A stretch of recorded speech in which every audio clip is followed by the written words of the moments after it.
Okay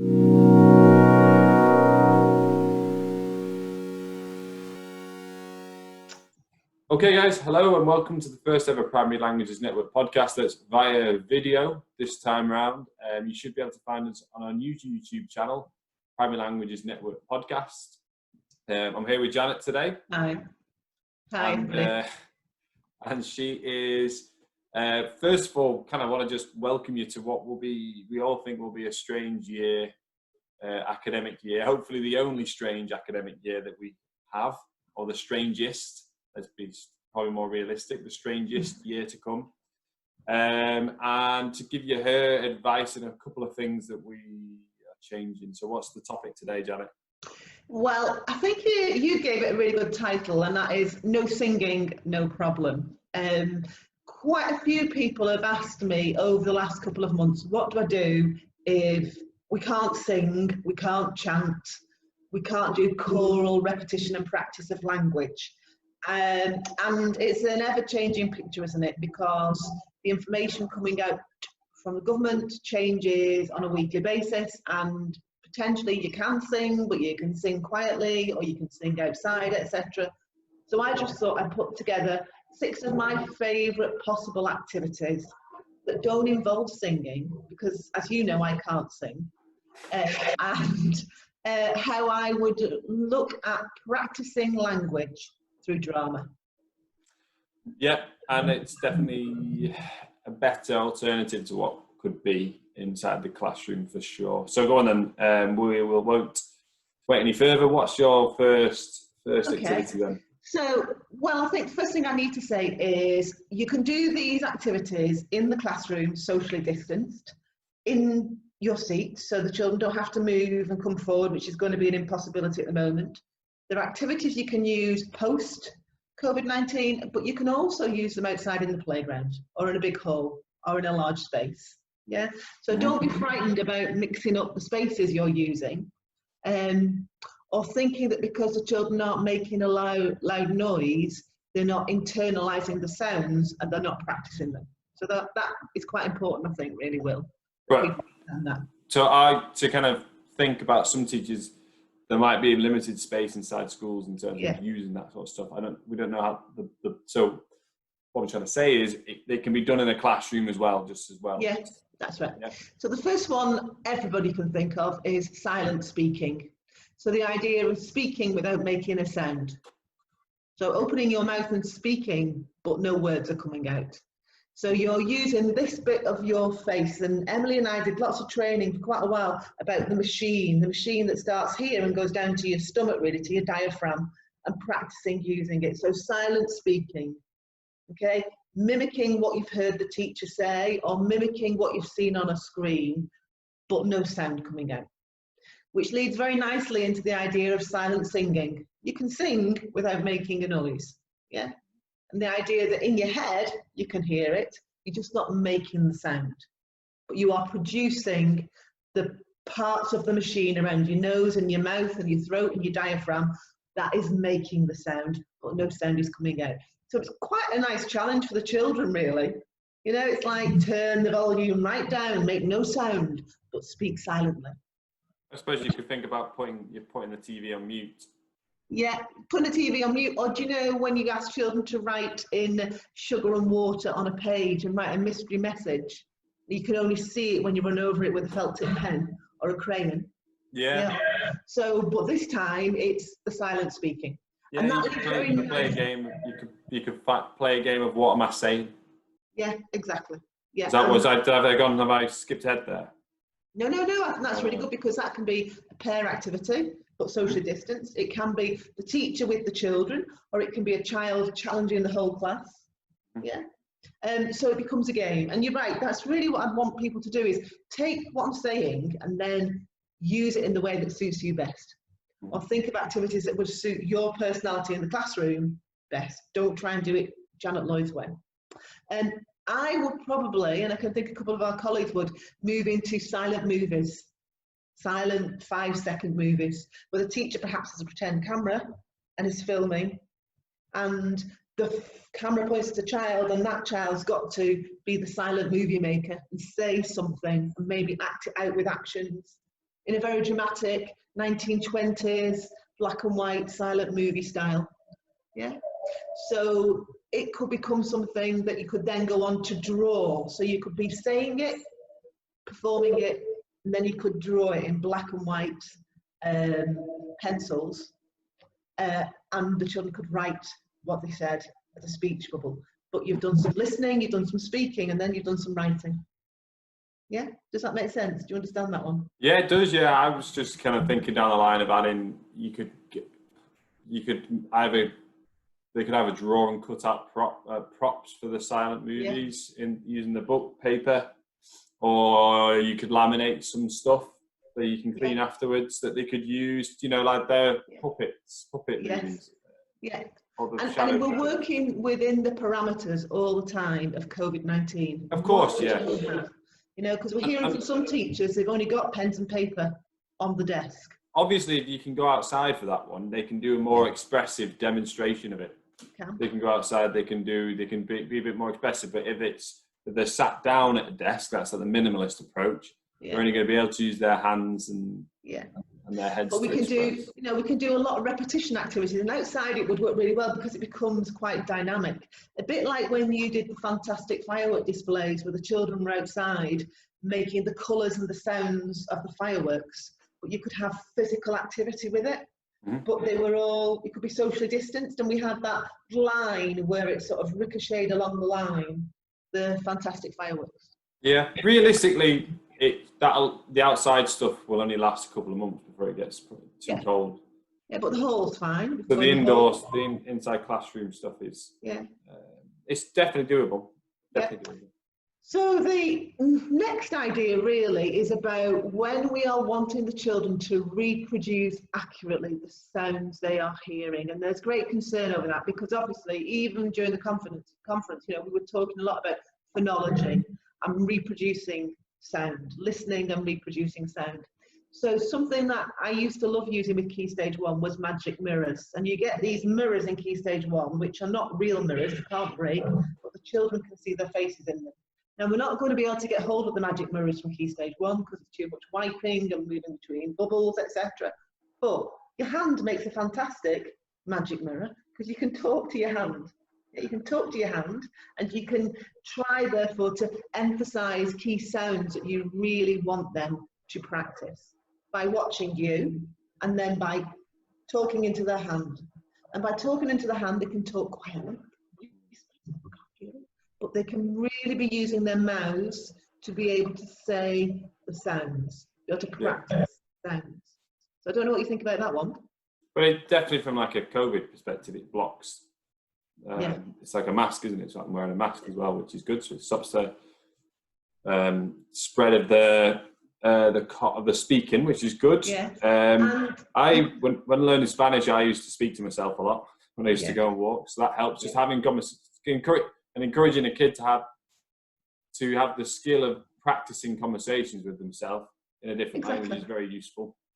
So you can take it one step further though, because you with the mini whiteboards that the children will have, so their mini whiteboard that is theirs for the whole of the period of time we've got COVID-19, you could ask them to speak to the whiteboard as if it was a mirror, and then with a pen, obviously a pen that you can erase and mark afterwards, they can write the sound wave of the word, the phrase, the sentence that they are saying as they say it to their whiteboard and show it to the teacher and see whether most of the class are in agreement that the sound seemed to go up and was a rounded sound and then there was a harsh upward movement and then it landed down and flattened out.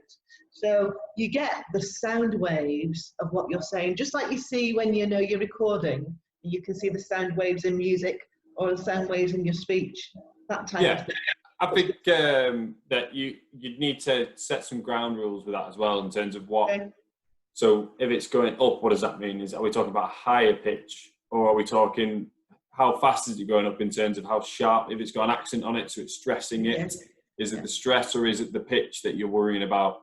So you might need to just set some ground rules, or get them to explain the lines. Yeah. And that's probably an easier way. They can do it their own way, and then they can explain why they've drawn it a certain way. I can see that you're liking that idea because that is playing to the musical side of your ear. So that's about the pitch you mentioned and the stress and the intonation that's happening. I could see it working the other way, that once you've gone through all of them, say 5 phrases, greetings phrases, then they have to select, then they draw one of the lines afterwards, rub them all out, and then people have got to pick what line is which word. So you could reverse the game.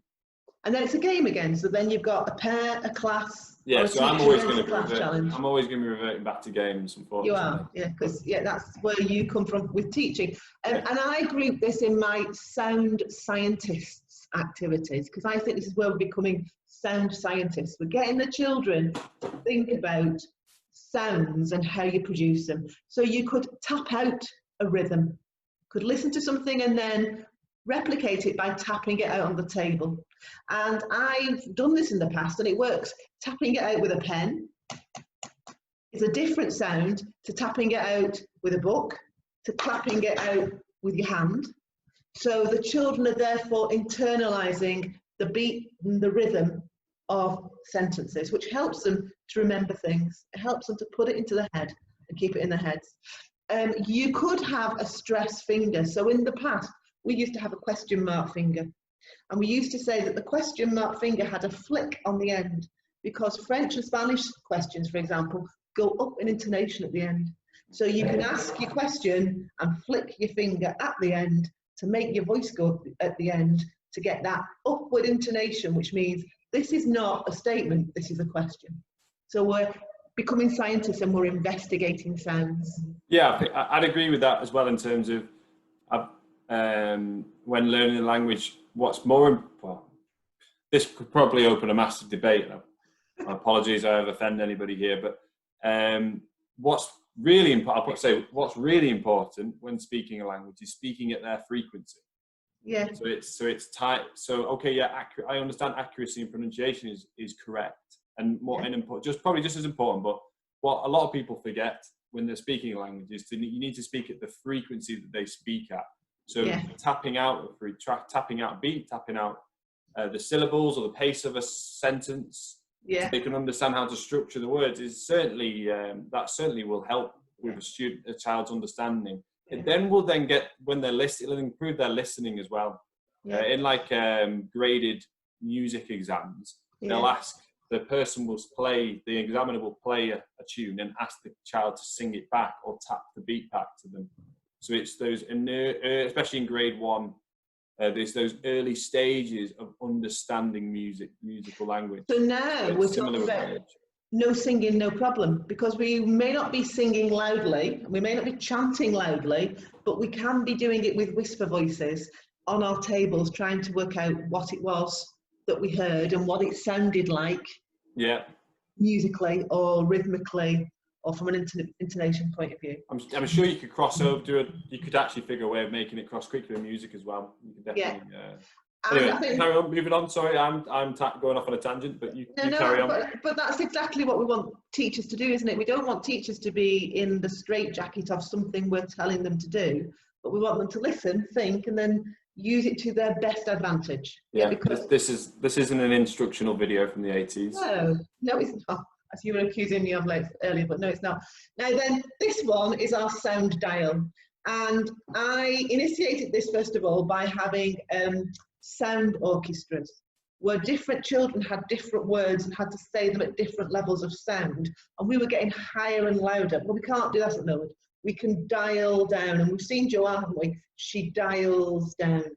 So she's dialing the sound down. And what a phenomenal challenge to be saying, how quiet can you go and still be making a noise?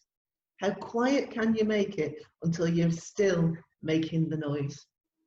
But your mouth is still moving, and you're still saying the things, but how quietly can you do it? Not how loudly, how quietly. How tiny can I make this dial to get you to speak? Yeah, and I think as well, you could, on the back of that, in classroom with turning down the volume, and then maybe those of you that are more internet entwined with the parents, or drive or shared drives, you could ask them to turn the volume back up when they go home and practice with actually speaking, and maybe they record videos of themselves that they could send in for you to check their speaking. Yeah. Maybe you've learned a beat that works a sentence, and they know the beat, and then the homework will be, can you add the words? We've written down the week, take the words home with you, you've got the beat, can you apply the beat and the words and send me a video, or if you don't want a video, send me an audio file of you doing that, or bring your audio file, I don't know. I'm sure there's many of you out there that are using shared resources with your parents. And I think that now begins to lead very nicely into how do we engage the children in pair activities and group activities where they can still be engaged with speaking, but probably not speaking at each other. So let's go back to the magic mirror. And I think we can have the magic mirror through the looking glass. And in that way, one child is an observer when the other child is speaking.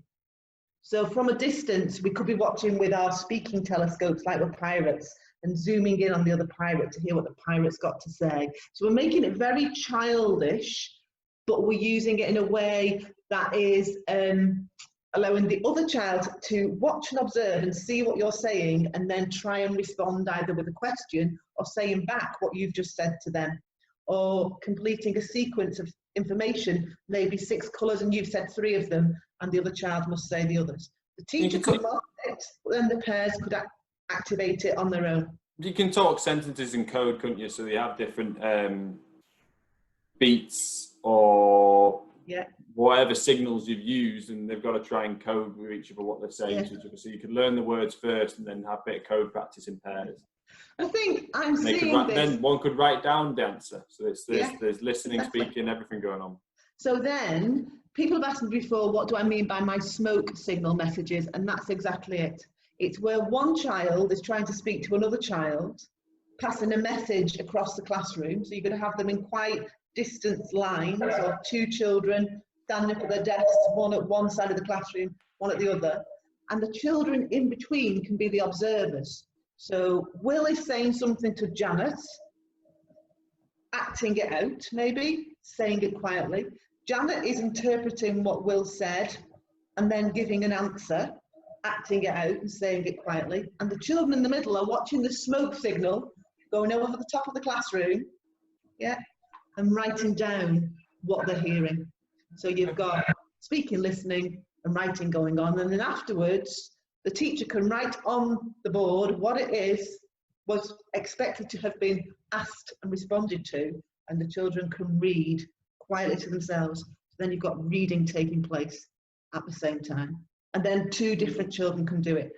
I used to use it when I was working with students at university, and at first it's a bit like, what is she going on about? But when they actually get it, they realise that it's all the skills happening at the same time. And it demands concentration, which languages often demand a great deal of concentration and use of memory and use of all 4 skills at the same time. So that's something else that I think we could think about. And finally, my last one is chatter chains around the classroom. So listening to a song and then giving children the responsibility for one of the words or a phrase in the song to repeat it, but one child speaking at a time until we've completed the song. So in that instance, we're not all singing at the same time. But that leads me to my very last thing, which is every year we produce our European Day of Languages song, and this year it's phenomenal. It's Joanne's Rainbow of Love. And I know already that some of our associate teachers are out there practicing that already. So they started before we finished, so that the whole school can sing it, potentially outside, or in their bubbles, but all at the same time. So each bubble may be singing it in their own bubble, quietly with whispered voices, or however the school deemed is appropriate, or outside, but they're all going to be singing that European Day of Languages song. And those were my ideas, really. That's where I got to in what I was thinking about. I don't know what you think about what I've mentioned. Is there anything you think we could add that I've not said? No, I think they're great. I think we've got to think a little bit outside the box. We need to find strategies in your classroom which is going to help either maintain or try and improve an aspect of speaking without doing a lot of it. Yes. So how can what parts of speaking can we work on that doesn't involve the actual pronunciation? Well, we can first of all improve their listening. Yeah. If someone listens better, they'll probably be able to produce better. So it's all listening skills. Be more teaching children to be more attentive in classrooms and use clues. communicating to each other through code in a different language is pretty cool. So that's definitely some high level working really. And I think most year groups will be able to do that once they got the hang of it. Yeah. And then finally, rhythm and frequency, and that approach to building language speaking, as opposed to working on pronunciation, working on the rhythm of speaking in a language might be a nice focus. So it's not going to be as good as singing and speaking, we don't think. However, we need to make it valuable inside the classroom. I think that's what's important. And the skills they're practicing are valuable language learning skills and communication skills that they can take forward to the future. And the idea of bringing in things like through the looking glass and the magic mirror and the chatter chains and the pirate activities and the smoke signal activities makes it very primary focused, and something that primary school teachers could take and use in different areas of their work during the day with their bubble, wherever they're trying to develop communication skills, not just in a language. Definitely. Do you have any messages to everybody regarding the school year at all? Well, I'm excited about the school year because it's going to be a school year like we've never seen before. I'm looking forward to hearing what people do, and I'm looking forward to seeing how materials and resources are used in lots of different ways. I'm particularly looking forward to people perhaps looking at how we can go more cross-curricular in our learning, those who have been working with us for a while.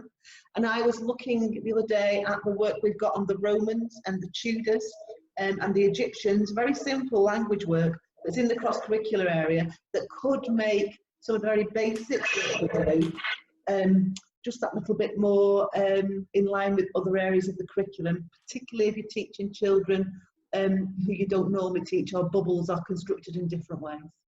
Brilliant. So, yeah, great. I'm hopefully going to make a few more of these. A lot of our staff are comfortable using Zoom with me, and we can record a few more of these. So please give us some feedback, whether you like this way of doing it. I think I'll probably make it as an audio file as well, put it on, and so we put it on the Primary Languages podcast on Podbean, but we'll start off by putting it on YouTube and posting it on our Facebook site. So you'll be able to find everything from there. Let's have a good year. We'll be here to support you the whole way. I will update you soon, everybody watching, regarding some new stuff coming in and some new support as well, but just nothing else to announce as of yet from my end. I think I've just got to go off now and finish off those baseline assessments, haven't I? That we've been Yes, baseline assessments will be ready at the start of by the end of today. To establish where your child's at. I'll announce that in next week's podcast. Okay. So, we'll get there when we get there. Right. Well, thanks a lot, Janet. Yeah. Bye. All right.